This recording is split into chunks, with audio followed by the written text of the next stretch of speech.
אם התינוק או הילד נחנקים, לא מדברים ולא משתעלים, עליכם לפעול מהר.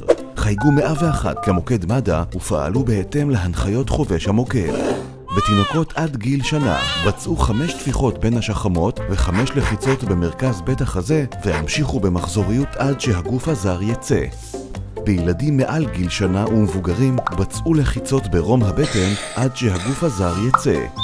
במקרה והילד איבד הכרה וסימני חיים, יש להתחיל בביצוע פעולות החייאה. הטיפול מתחיל במניעה. בחרו משחקים שאין בהם חלקים קטנים שהילד עלול להכניס לפה. חיתכו את המזון לילדים לרצועות, היזהרו במיוחד ממזונות עגולים. אין לתת לילדים מתחת לגיל 5 פיצוחים בסוכריות קטנות או קשות. הסרטון מוגש כשירות לציבור על ידי מגן דוד אדום. למידע נוסף בקרו באתר מד"א.